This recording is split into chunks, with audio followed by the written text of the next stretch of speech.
Hi, hi Hello. everyone. Hello. Screen share mode is enabled if you want to bring up the presentation, and maybe we could start with a little bit of background information about you both too, and then jump into the presentation. Great. So I'm sharing. So let me just do that quickly. There we go. Perfect. Great. So you can all see that. Yes. All right. So I can start by introducing myself, and then Filippo, you can do the same. So yeah, Philip Marais.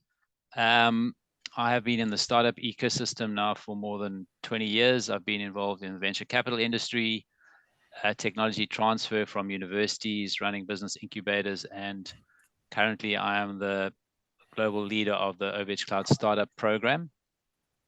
And yeah, really looking forward to sharing a bit with you today about how to scale on the cloud. Over to you, Filippo. Hi everyone. I'm Filippo here, working with Philip in the London office. I'm the UK and Nordic Startup Program Manager for OVH Cloud. I'm actually coming from the acceleration and investment industry. So I've always been working with a lot of startups, a lot of founders, either early stage founders or more later stage. And yeah, very happy to be here and looking forward to discuss with you cloud, which I know sometimes is not something very appealing to most of the founders, but I think it's necessary when you're thinking to scale and growth. So yeah, looking forward to discuss with you. Great, thanks, Filippo. All right, so getting on into the presentation. So yeah, we're going to cover a number of topics around growing, scaling your technology on the cloud. Starting with understanding your current technology, planning for scalability, leveraging cloud services. What are the different services? Talking about compliance as well. Data is getting more and more complex. There's more of it. Local legislation is changing all the time. And then also optimizing for performance and efficiency. So just to set the context for you, how is this relevant for you as founders? I think you mainly founders wasn't exactly clear from the data that we got, but a lot of you I could see are looking for funding and networking opportunities, and we do help with that kind of thing as well. But the focus of today's presentation is obviously on cloud, and this is still relevant, right? So an article that I referred to a lot is one by a famous VC, Andreessen Horowitz, called "The Cost of Cloud: $1 Million Paradox," I think it was, and they talk about how the cost of cloud is affecting the valuations of listed software companies. So they talk about how how these costs are actually affecting the valuations, and they talk about a few case studies, Dropbox being one, where Dropbox took their whole public cloud infrastructure and moved on to more sustainable kinds of architectures. And so this is a relevant topic now as you're growing your business, because you can start planning for it now, and it can actually affect the valuation of your business later on. So that's a bit of context. So step one, understanding your current tech infrastructure. Right, so you need to assess your current tech stack. So what are the tools and the technologies that you are currently using or planning to use? You need to understand what's going to work for your particular solution, the product that you're offering. Do you have a plan, in terms of how you're going to roll this out? You need to assess the scalability. Is your current infrastructure capable of handling the demand? What is your demand going to look like when you start testing for the first time versus when you start scaling into international markets? What does that forecast look like? When what's going to happen when? And then also evaluating the cost. How much are you planning, or how much are you already spending on your tech infrastructure? Are you going to use credits? You can get that from startup programs like ourselves, or not. And yeah, so basically, as a growing company, you're going to have growing needs for cloud, and this needs to be managed. All right. One of the recommendations actually that came out of that Andreessen Horowitz article was that you need to track cloud costs as a metric. So, you know, if it's measured and it's tracked, then you can actually respond to it. You can if things are getting out of hand, you can respond to it, you know, be way more proactive. All right, so, you know, because you are going to be a growing business, you're going to have an increasing need for cloud. There's going to be an increase in cloud workloads and therefore costs, and this has an obvious impact on your cloud budget. So looking at, you know, cloud workloads and the associated costs from a 2023 Forrester report on cloud costs, basically they reported that, you know, they saw over the next 2 years that cloud costs and workloads are going to increase even faster than they have over the previous 2 years. And this is based on feedback from about 420 global directors and other data-related leaders. And what they also found is that 72% of those involved in the study had exceeded their cloud budgets in that last fiscal year.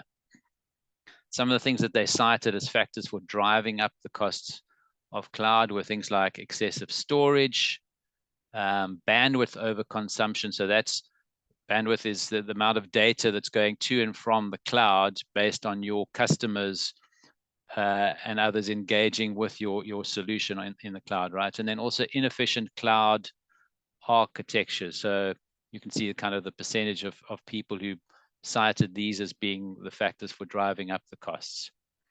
And, you know, they also mentioned that while leaders are starting to prioritize the sort of cost optimization early in the cloud development process, you know, there still is a need to do this earlier on and at the solution architect level, right? Yeah, so just that as a bit of background in terms of, you know, the challenges around budgets. Just tackling one of these issues that, you know, that was mentioned on the previous slide around bandwidth. Here is a case study around a high bandwidth case study that can just show how your choice of cloud provider can have a big impact on your cloud budget. So at the bottom line there, you've got the actual cost of this infrastructure. So in this case, we're looking at for example, a media delivery solution. So like some kind of video delivery solution where you've got media servers and object storage, just to talk a bit about the back-end technology. And what makes the OVH cloud pricing possible here is the fact that we don't charge for bandwidth costs. So that data that is going to and from the cloud between you know, the cloud and your customer, we're not charging for that.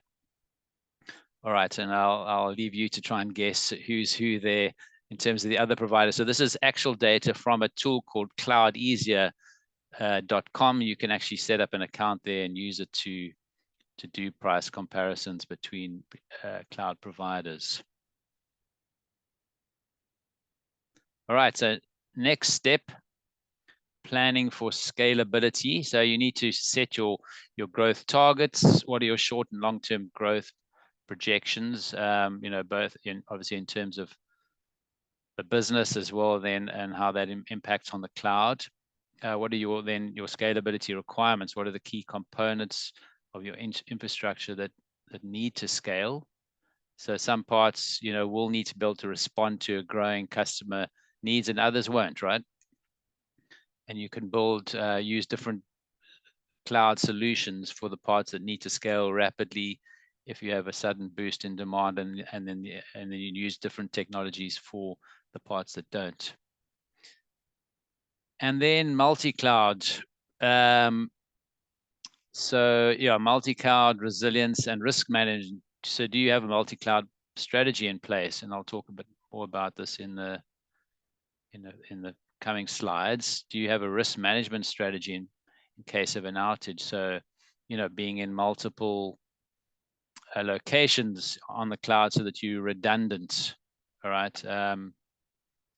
So here's an example. Suppose you're an e-commerce platform and you're expecting a surge in holiday season traffic. How will you ensure that your infrastructure can scale to accommodate the increased load? Are you prepared to auto-scale resources based on demand? It's a type of example. But let's talk a bit more about multi-cloud. All right, so this is another report. It's a recent report, 2024 Flexera State of the Cloud report, which just shows, again, that most companies, 89%, are adopting a multi-cloud approach. Now, what does multi-cloud mean? It means that you're not just using one cloud provider, but you're actually using multiple. So you'll have your solution across multiple providers, and that has a number of benefits. So this was based on a survey of over 750 decision makers around the world. And yeah, so just looking now at some of the benefits of multi-cloud. So first of all, cost management and return on investment. So different providers offer different technical and cost advantages, right? So as you scale, you'll start obviously in one geographical location, but then you might move to multiple locations, and these all have different requirements and can also have different cost implications. So being with different providers allows you to manage around these different technical and cost requirements that you might have. Yeah, multi-cloud also allows companies to access the benefits they need in the location they need them, right? As well, because some providers might not have facilities in a region that you need to be in order to make sure that your customer gets the best experience in terms of latency, so how close you are to the customer. And then the next benefit is around IT infrastructure management and flexibility. So being with one provider also means that you're not locked into that provider in terms of technology or even costs to move from one provider to the next. And as I mentioned in the previous point as well, it also improves latency because you can now be closer to your customer in the region where your customer is based. And then lastly, around security and compliance, you can, again, with multiple providers, be able to focus more secure solutions where it's needed most. You can provide local data compliance needs. Various providers can offer you different solutions in terms of data compliance.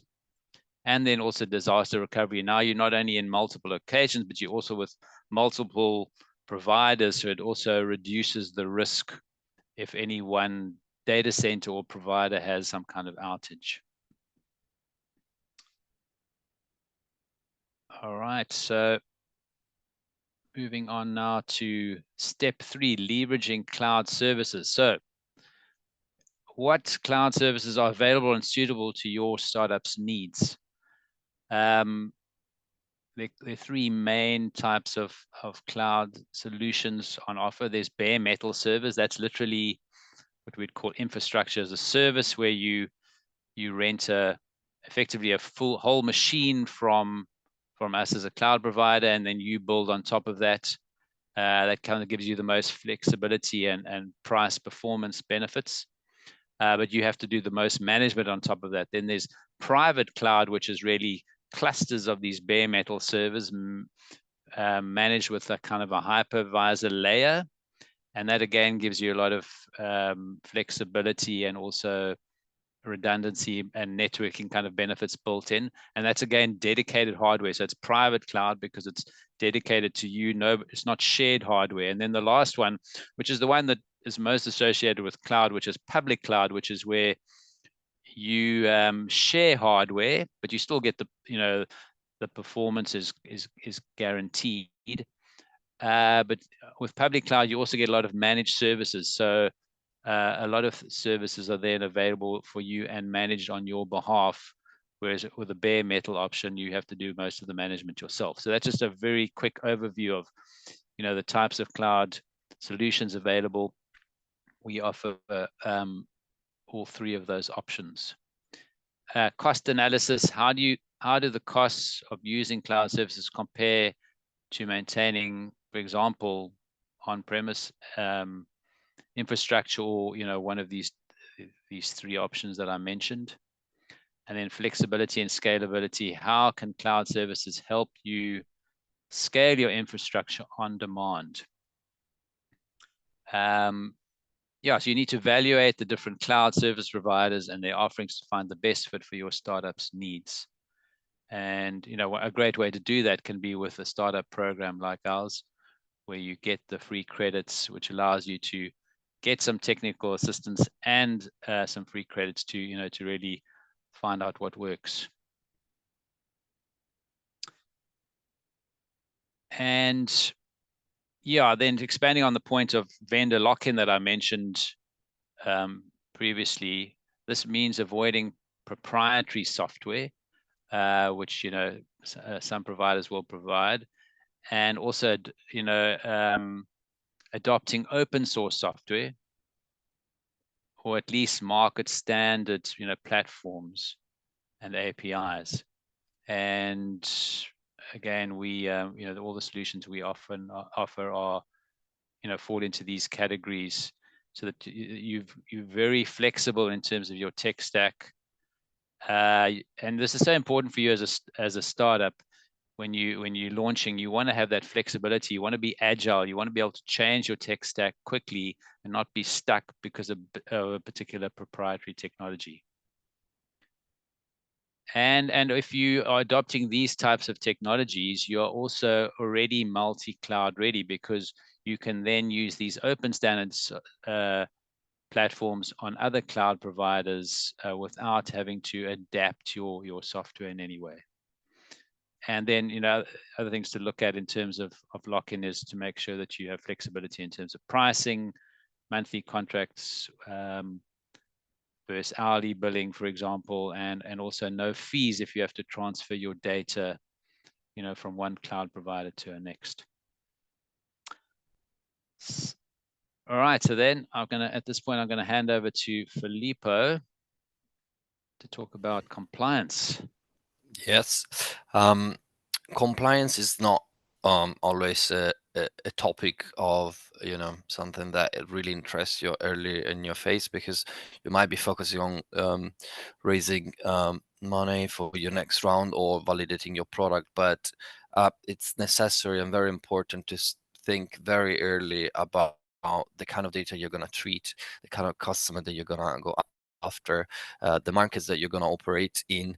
So it's very, very in order to validate your idea or to scale your business, it's very important for you to start understanding what are the constraints, the limitations, and also the opportunities, because regulation it's always provide even opportunities, although it might seems a bit complicated.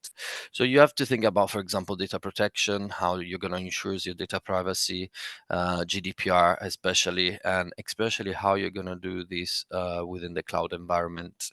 You have to think about generally GDPR, which is one of the biggest regulation about data, but also the new regulation around AI, namely the AI Cloud Act, or other new regulation that will come this next year.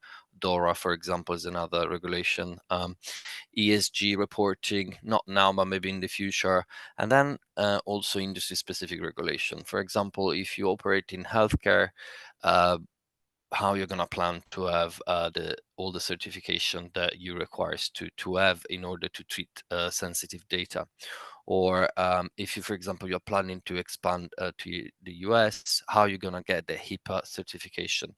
Those are questions that when you start planning and scaling your business, you need to have in mind, because it will affect your way how you're gonna scale and how you're going to go to market. So it's necessary for you really to start thinking about the product, customers, but even the compliance around it. Because if you want to scale fast, you need to be ready, and you need to have those instruments to be compliant, especially in the cloud. Next slide.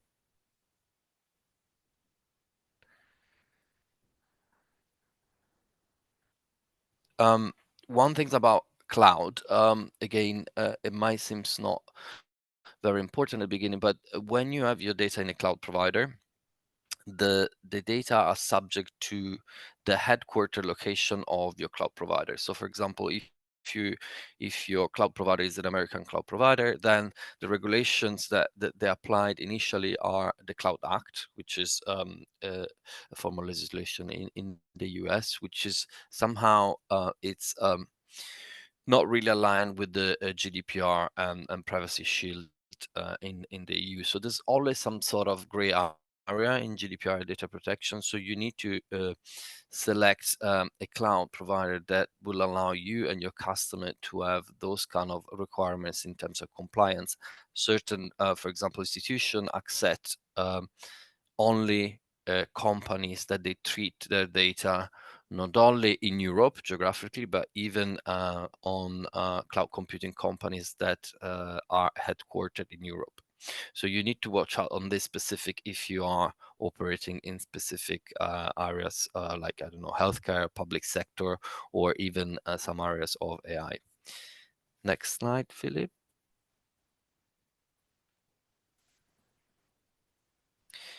Um, for us at OVH Cloud, but in general, we think that your data are yours, and we are, for example, not using your data to train any AI model. We don't compete with your whatever business you're going to have, because we are a cloud computing company and we don't have, for example, e-commerce or gaming companies or anything. So we focus on cloud, and we're not gonna use any of your data.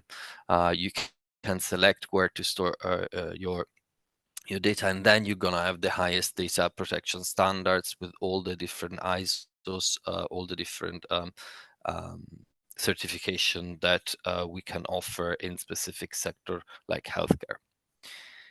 In the next slide, you will see a few examples, for example, of few different regulations or specific certification that you will need, for example, if you operate in Europe or if you operate in healthcare and other public sector or governance. So it's important to decide your cloud provider according to even the kind of data protection and compliance that they can offer. So because that will really allow you to scale fast.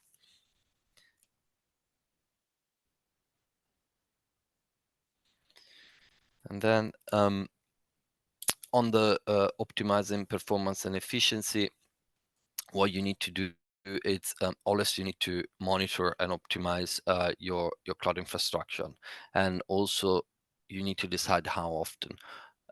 Generally, this role it's outsourced to the CTO or to engineers, but it's important for either CEO and CTOs to be aligned on this point, because cloud, if when your usage goes up, even your bills goes up, and sometimes things can be a bit out of control. So you need to have a sort of optimization in place, and you need to have allocated resources to trying to minimize costs. Next slide, Philip.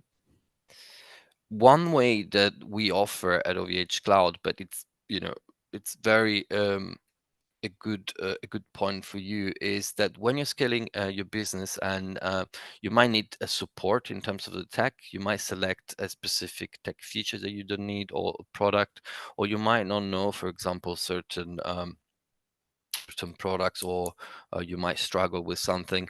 What we offer are not just the free credits and the products, but even a tech support that can help you understanding what's best for you and trying to help you shaping your stack the best way possible. And these are generally in different ways that we do for free. So when you start, for example, you get up to 6 hours for free with a pre-sales engineer that can help you trying to find the right fit within your architecture or advising on the product and servicing. And there are calls that we do and we schedule for you.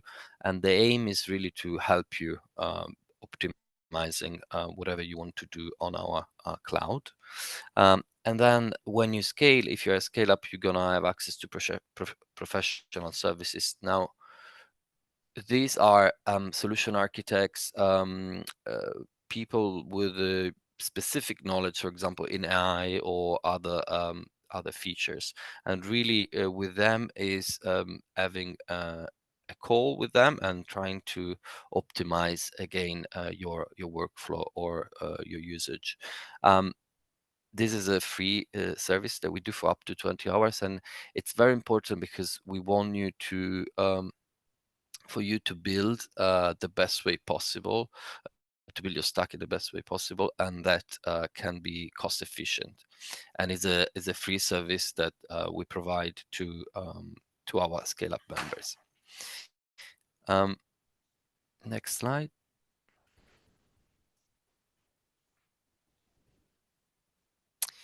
Um, there's so many things that we could say here, but again, for sake of time, when you're scaling and launching your business, there's so many things that you have to keep in mind, from product, from customers, from investment. But on the tech side of things, it's really important for you to assess you and forecast your current and future tech needs, because you need to understand where your company is going to be in 1 or 2 years. So you need to forecast what kind of cloud usage, for example, will you have, what kind of software will you need, what kind of data. So you really need to have this clear in mind. It's no problem if you don't know today, but you probably need to have an idea of your cost of resources and people that are going to work on it. It's important for you to assess a vendor lock-in, price performance ratios, because that would be elements that investors or other um, yeah, financial investors or whoever is going to ask you, because understanding your price, having your price under control, can boost your valuation, can shows investors that you're actually lean and that you are building a sustainable business to be out there on the long term. And also, vendor lock-in really can stop your growth, or can really be detrimental sometimes when you're gonna scale and go beyond Series A. Another important point, but I think that you know already by now, is you have always to test, learn, iterate, and learn from failures. Even in technology is always the case. So it's not that from day one you can get the right technology, but you have to um, learn from your mistakes and from failures and embed them in the next iteration. Um, on multi-cloud, there's always a lot of different opinions. Some says that you should implement multi-cloud later in your journey. I would say adopt multi-cloud approach from day one, because you can find products and services, different pricing, different features that there might be really valid for you. And also, again, you can show to investors or to your customer that you actually have already a plan in mind, and that you can really deliver and have your risk mitigated.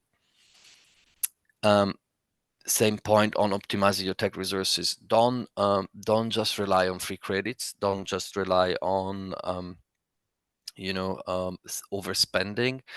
Try to do your homework and get things right from day one, because then it will be easier as you grow. And also compliance, I know it's not a fun topic, sometimes can be very difficult, but it's especially in the era that we're living, it's really necessary for you to really think about compliance first and watch out for new regulation. And lastly, you need to make the cost of cloud as a metric, so you can measure and track, meaning you need to understand how much you're spending, where you're spending, and every month have a look at your bill, even if it's on credits, and see where you're spending. Because when the credits they're gonna finish, and when you're gonna raise capital, this question that will be asked to you, and you need to be able to reply. You need to be able to answer this question, like, are you spending the right amount, or are you overspending, and what kind of alternatives are out there? So yeah, these are our points. Philip, over to you. Thanks, Felipe. So I'm just going to go very quickly through the overview of OVH Cloud and then back to Felipe just to talk a bit about the startup program, which will be of more interest to you. But basically, our OVH Cloud has been around now for more than 20 years. We've got 1.6 million customers served by 40 water-cooled data sovereign data centers. And basically what's driven our growth has been innovation and also acquisition. So we've got water cooling patents. So we've got very good green credentials, and also acquired a number of startups and businesses along the way, which has helped to grow our product offering. As I mentioned earlier, we have all of the different types of cloud products, so public cloud, private cloud, bare metal, as well as web domains and web hosting as well, that we have on offer. Yeah, I've already mentioned kind of our number of data centers and number of customers as well. Yeah, and so these data centers, are around the world in North America, a lot in Europe, Singapore, Sydney, India, and yeah, so we've well situated around the world, and we're also expanding now with local zones, which are deployments that are popping up all over the world. We've got 150 of these planned over the next few years. So we, getting closer and closer to your customers in all parts of the world. We've covered quite a few of these things. I'm not going to touch on these now.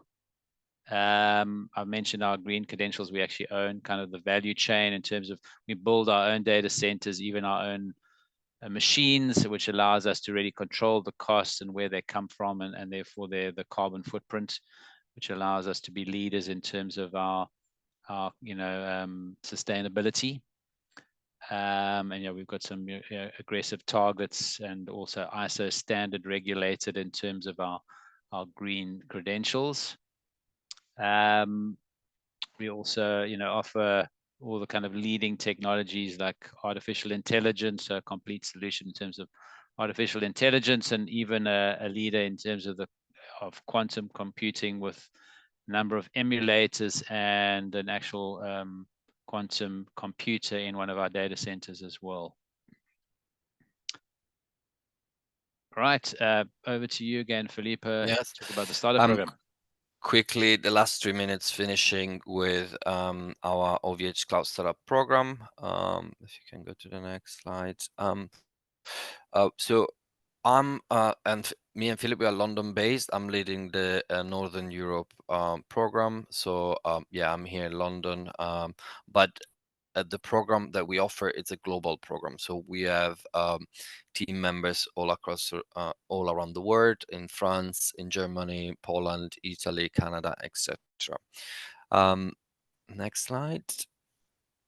Why we're here today is to offer you the access to the startup program, which is for innovative startups that already existing out there, from idea to MVP. And we have next slide, Philip, I can explain better. We have two different offer. One is for startups early stage, where we offer from 10,000 euro in cloud credits with 6-hour tech consultation for a period of 12 months. This is generally a program reserved for early stage companies that are starting their journey, and yeah, they need tech infrastructure. As they scale, as they raise capital, and they might get a few customers, we offer up to 100,000 euro in credits for 12 months, with up to 20 hours in tech consultation.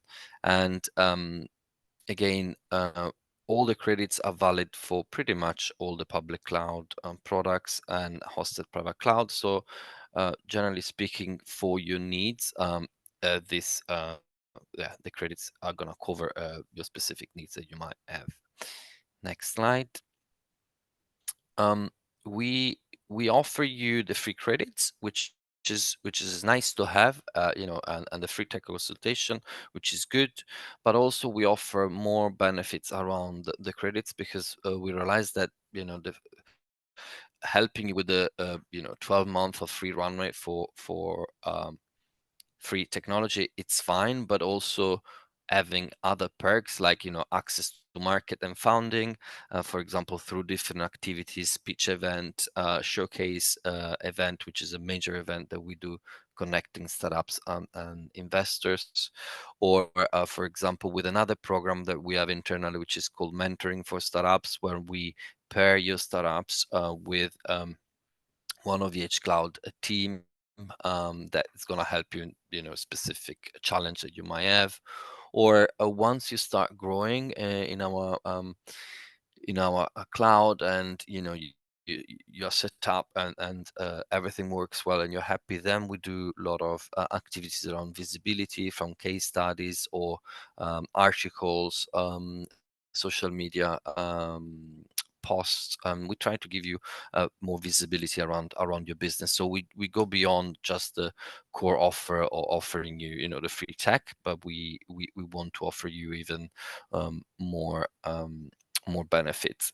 And lastly, even the content. So I'm going to share possibly after this call podcast videos, case studies, etc., that can help you achieving your goal, not only on the tech side of things, but even on the business side. Next slide. The application is very, very easy. You apply on the website. We receive the application. We do a few checks in the background. We assess your application, and then generally you receive feedback within 7 days. I have to say that generally it's even faster. And then you sign the startup agreement with us, and you receive the credits, and you're ready to start. And after that, we organize a different onboarding calls. You're gonna have always me as a startup program manager in the UK. So anything, you generally get in touch with me, and we try to offer as much as we can human touch. So anytime you can get in touch, and we can discuss your issue or your opportunity, or whatever is happening with you and your business. Next slide. And lastly, as I was saying, for us is a lot about even communicating success of our startups. We do a lot of different things, from showcasing webinars, workshops, meetups, and we're going to have actually one event soon that we're going to communicate maybe later tomorrow in the day with yeah with some of you. Yeah. Next slide. I I think that's it from That's our it. side. That's it. Yeah. Um, I understand sometimes cloud, as I was saying, it's a very complicated and difficult topic, but we are here, and we're human, and we are here to help you in case you need anything. So don't hesitate to reach out to me, and happy to answer any question, me and Philip, that you might have. All right. Thank you so much. Sorry, Philip, was there anything else that you were going to add there, or shall we jump to questions? No, let's No go question, for I find, yeah. questions. All right. So we got a first question from Veronique, which is, what's your view on no-code platforms? And then I might add to that question and ask, if you're a founder who built on a no-code platform, and they now have decided that they want to scale their product, they want to take it off a no-code platform. Are there any tips on transitioning that? On, I, I can reply the first part if you want, Philip. yeah, go for it. Yeah, no, I think no code, low code platform are extremely good, especially for prototyping, sorry, and quickly iterating things. And so they're a great tool because you need to learn, scale fast, and fail fast. So they're a great tool. And yeah, I'm a huge advocate on that because again, you need to do things very quick, especially at this stage that you guys are. For the second part, tips on how from low code, no code. Um, well, on that, there could be different options. You definitely need to have an idea or where where you want to go and how you want to build things. So you need to have a clear structure again on your go-to-market, your customer compliance team. Do you have the resources? And it's a very important strategic decision. So I would say until you can scale on a low code no code platform, do so, because it can speed up things. When you decide to move and build your own from scratch, try to build in an open ecosystem, into interoperable ecosystem, and some sort of tech stack that will allow you to be free and to move things around, because it's not fun to build things on a platform and then 1 year down the line you realize all the limitation, and maybe you're stuck there and you are forced to build where you shouldn't or you don't want to. So do a proper assessment, yeah, early in the days. Yeah, just to add to Early that, so days. it's going to be great for your, particularly doing your minimum viable product to build it on something like that. But a lot of the kind of the things to watch out for that we mentioned today, a no-code platform is not necessarily going to offer you all of that in terms of the flexibility, and that might be fine in your case. But you're also going to have to do your homework a bit to find out, in terms of redundancy and disaster and recovery and all those kind of backups and that kind of thing. What is it all in place there, and also around data and things like that. And it's just not going to give you that flexibility in terms of working with necessarily multiple providers as well. So yeah, it's a great way to start it, and might be enough depending on what your vision is for your business. But ultimately, you need to move to something more flexible and a multi-cloud approach if you're Right. looking at global scalability. Okay, Phil, we'll go to you for some questions, and then James will go to you and your wonderful co-founder, who looks like they're on camera with you. And then we've got some more questions in the chat too. Right, thanks, Em. Very quick question, guys. Thank you for that presentation, very illuminating. We, as a startup, have a small amount of database requirement at the moment, which will be greater. We currently use AWS. They're obviously very generous with their credits, not as generous as you, but very generous nonetheless. So 2 questions. One is, do you, if we were to switch, would you deal with the switch over, or is that something our tech team would have to deal with? And the second question is, in your contract, without giving away too much detail, what sort of commitment do you require for those extremely generous credits? I can reply, Philip, starting from the second. So in the startup program agreement that you sign, and once you're part of the program, is essentially we're asking to don't run illegal activities, or things that legally you can't. We don't ask specific commitment, if not communicating with us, with the startup program manager, how things are going, if you have any specific issue, but we're not forcing you into any contractual legal. It's not that after that you have to pay or you are stuck with us. The whole point of the startup program is to give you the freedom to build and understand and benchmark our technology, the way how we work, and so there's no even the way how we are built, with no egress fees. That will allow you, for example, if you really something wrong, you don't like you can take your stack and move it somewhere else because it's open source and you're not going to pay those migration fees. So it's pretty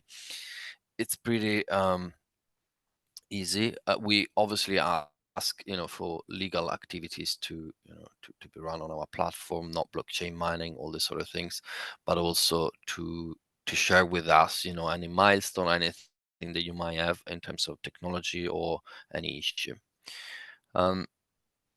For the first point, we have again, we have a team, pre-sales engineer that generally can help you in advising you how to do that, but then Mhm. physically you have to do it. It's not very difficult sometimes, and again, it's we offer a lot of support on that point. Thank Yeah, you. if I can just add to that, it's a real differentiator of our program that, when you've joined the program, you get this 6 hours as a start in our start level, or up to 20 hours in our scale level, with face-to-face with an engineer, or even with our professional services team. So they can actually help you specifically around migration. Like Felipe said, they're not going to do it for you, but they're going to certainly be able to give you the advice that you need, and or your tech team, on how to do that, which is a real differentiator in terms of our startup program. That's great. Thank you. Very helpful. All right, James, over to you, and then we'll take Alexandra's question. There we go. Hi, everybody. This is my daughter, Lydia. You say hello, Lydia. Hi, Lydia. Filippo, thanks for that. I'm paying 750 quid a month to Amazon at the moment. Are you saying if I come to you, it's for free? Have I understood this correctly? Well, it depends your product and services, but yeah, we can discuss. I'm sure. Yes. It's not James. Sorry. It's we're gonna give you credit, so you're not gonna pay for a certain period of time. With the idea, obviously, for us, one day that you can become a customer. But yes, that's technically, yeah, you won't pay if you use eligible products. And another differentiators that I didn't mention overall is, I don't know if you guys have already cloud provider, but please have a look at your at your bill, trying to understand your bill, try to understand your usage, and let me know, because sometimes it's so complicated. You are charged for things that you don't know what you Yes, that's fine. receive So from us. we'll just send you the bill, and you can look at it and see if there's something good. Yeah. That's the thing to Yeah. do, isn't it? So what we with the startup program, and generally with OVH Cloud, once you receive your bill, if you use eligible products, these are going to be automatically discounted from your bill. But also you can understand what you're charged for. It's very transparent. We don't charge, for example, for, as I was saying, extra bandwidth, API calls, or different prices. It's very easy. It's per month or hourly in certain case. So it's very transparent, and you can understand, and especially you can forecast your growth. So um, yeah, any one of you that want to know more, happy to organize a follow-up call, or if you want to send me your details or your query, happy to discuss. And as I said, I'm in London, so we can Yeah, that's great. I'll just drop your line. Thanks a lot indeed. Oh, this actually might be a good time to mention we're doing an event together Yes. June, and so we'll share the details with the cohort. But if anyone wants to come, we're just going to be in Liverpool Street, and you can come in. Yes. Yeah, I was about to say earlier. So we're gonna run what we call OVH Cloud Showcase, which is an event that we do every year for the ecosystem, for the startups in our cohorts, or for even the accelerators, incubators, or VC that we work with. The aim is networking, understanding obviously what we do, connecting with other founders, chatting with VCs. So we'll send an invite to you all. And yeah, it would be great to have you there. We are sponsoring the event, and together with Hotbed, DiversityX, Plexal, and Digital France. So it's going to be very interesting, because you're going to see multiple people from multiple ecosystem, and it's good to exchange ideas and connections. So looking forward to see you all there. All right. And we share details later. We've got two more questions to get through. Is there a recommended solution for very fast growth, thousands of users within a couple weeks of time? That's a good question. You on the tech side of things, or? Yeah, I think so. Alexandra, is there any other context you want to add to this? Yeah, on the tech side of things, I mean, obviously it comes with a lot of other business issues. But yeah, we got 6 clients within a short period of time, and basically we're delaying how we're going to implement our programs because they come with users. And so, they amount to like over 1 million users altogether. So, There's a lot of users, yeah. I think, yeah, it could be a long answer. surely there are ways to grow fast, but it really depends about the kind of data, the kind of products you're treating, and so many different factors. There are ways for sure, although generally you have to start, small tests if it actually works for one customer, and if it works, then you replicate. But yeah, I would not maybe advise you to scale super fast without having tested before. Yeah, but we can discuss more in details for your specific needs, and we can see what we can do. There are definitely ways. I mean, we have a big customer working with us, from banks to big fashion brands, so it's always possible. Yeah, just to add to that, again, you'd be able to meet with our, one of our engineers or professional services to get that advice on how to build your infrastructure on our cloud to meet that demand, right? So the fact that you understand what that demand could be already makes it easier to plan for it. And that's where the public cloud is perfect. When you're in that fast scaling stage, public cloud can be automatically scaled as your usage increases, right? So you pay for what you use, and then as more users require more resources, then it automatically scales. And so, we can help you to design an automatically scaling system. And so you'll have a portion of your technology that will be able to scale with your users. Then you'll have other components that, maybe don't have such a big demand in terms of growth. And those can be on other types of solutions, to make sure that you get that cost optimization as well, at all times. All right, we've got one last question from Boz. You talked about using interoperable, butcher that word, standards and platforms. Are there common solutions you suggest we avoid? And do you have any rough benchmarks for costs we should expect given cloud storage and computation use? I can reply the second part for sure. Yes, we have some benchmark. Our pricing are obviously, we'll send it to you. They're pretty transparent, and that's the thing with us. You pay by month, by monthly usage or hourly usage, and that's it. That's the bill. There's no egress fees, there's no API call, no storage. Growth charges is very, everything is very neat. We can share something like, there are some legal aspect here. Obviously, we can't enter. I cannot suggest you to avoid anything, specifically on, for example, our competition, because that would not be fair. But I can tell you that interoperability, so the ability to move things around, it's very important, even if you are early stage or you're going to grow, because that will allow you to decide where you want to be. So look for those solutions that allow you to do that. The rest, I wouldn't be really confident to say avoid this solution, but choose something that's open, transparent, with some sort of obviously compliance, ethics, and they are not just promising you free things forever, but they actually promise you something that's sustainable for your business. Because don't forget that if you grow your business and you use credits, the moment that you're going to become a customer, it's a win-win for us.